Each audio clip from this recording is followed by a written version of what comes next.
Bienvenue à la séance publique du Conseil municipal du lundi 17 mars 2025. Devant l'incertitude qui continue de planer sur le milieu économique en regard du conflit tarifaire avec les États-Unis, la Ville de Saint-Hyacinthe, la MRC des Mascoutins et Saint-Hyacinthe Technopole souhaitons réitérer notre appui et notre solidarité envers les entrepreneurs et les travailleurs de la région.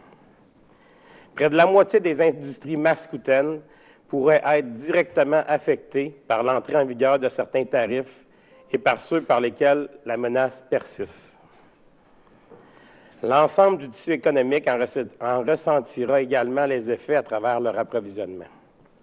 C'est pourquoi une mobilisation concertée est mise en place pour soutenir les entreprises et limiter les répercussions sur l'économie régionale. Nos entreprises sont la pierre angulaire de notre économie locale et ces nouvelles barrières tarifaires viennent fragiliser notre noyau d'affaires qui, bien qu'extrêmement dynamique, est déjà soumis à de nombreux défis. Le Conseil municipal est très préoccupé par la situation et la Ville s'engage pleinement aux côtés de Saint-Hyacinthe Technopole et de tous ses partenaires dans le déploiement d'initiatives pouvant soutenir nos entrepreneurs. Une séance d'information ayant pour thème « Faire face aux nouveaux tarifs américains, défis et opportunités pour les entreprises mascoutaines » aura également lieu à l'intention des entreprises du territoire.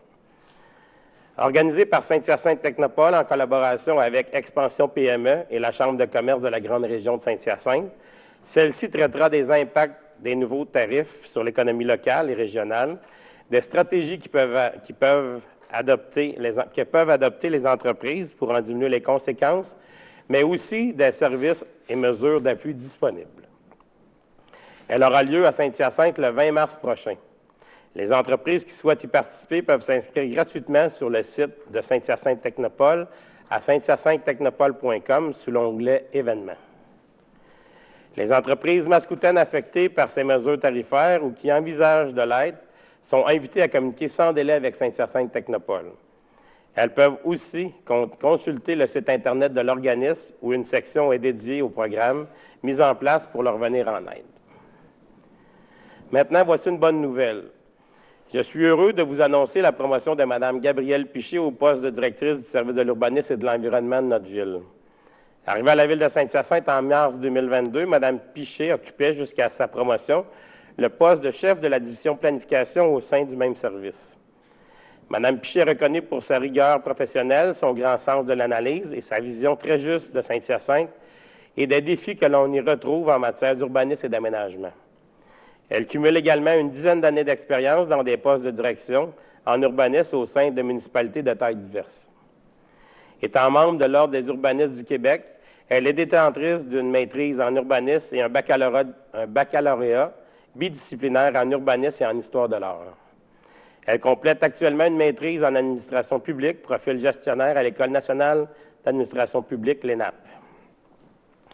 Nous sommes doublement chanceux puisque M. François Enfield, directeur du service de 2021 à aujourd'hui, reste parmi nous en tant que conseiller en urbanisme.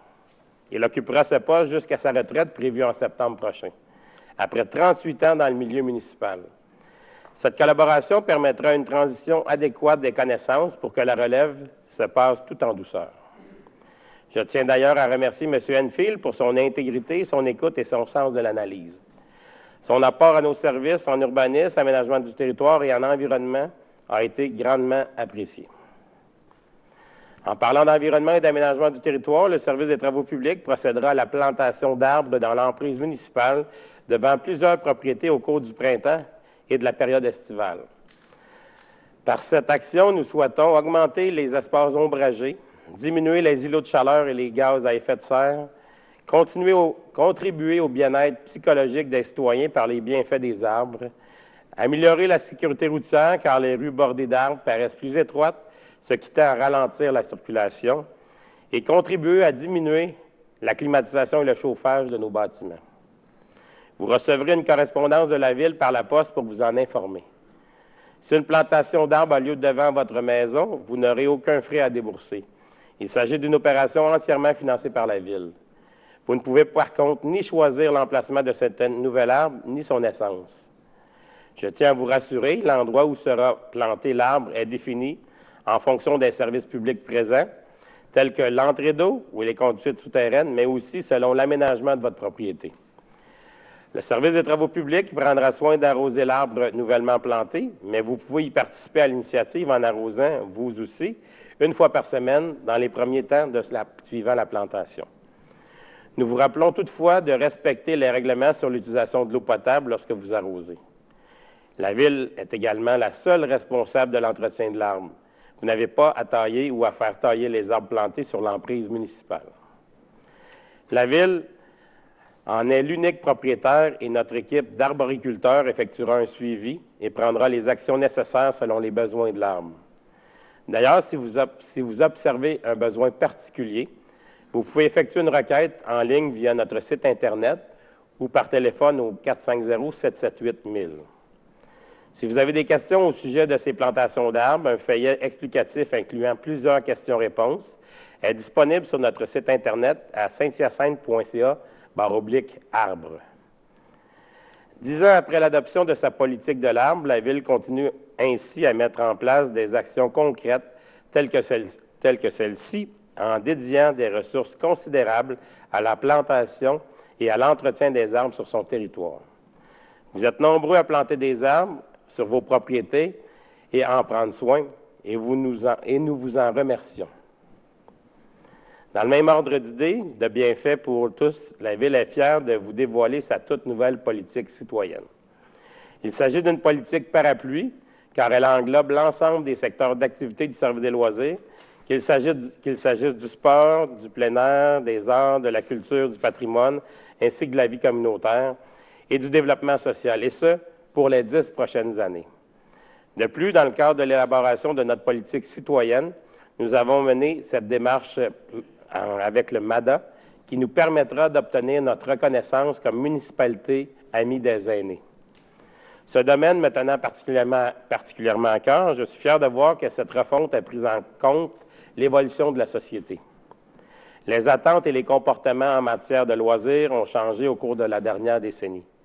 Grâce à une collaboration accrue à l'interne et avec les nombreux organismes présents sur notre territoire, nous allons pouvoir fournir des services qui mettront encore plus les citoyens et les citoyennes de l'avant. Notre organisation a toujours porté une attention particulière à placer les citoyennes et les citoyens au centre de ses interventions. Pour y parvenir, le loisir, le sport, la culture et bien évidemment la vie communautaire sont des domaines fondateurs pour porter des valeurs essentielles à la collectivité, telles que la solidarité, l'équité et le sentiment d'appartenance. En prenant connaissance de cette nouvelle politique citoyenne, vous remarquerez que plusieurs enjeux de société importants ont été identifiés. Ils reflètent les enjeux actuels et futurs de la Ville que la Ville doit prendre en considération dans sa prestation de services auprès de la population, tels que l'adaptation aux changements climatiques et environnementaux, le développement durable, le filet social pour la population vulnérable, l'immigration et le vieillissement de la population.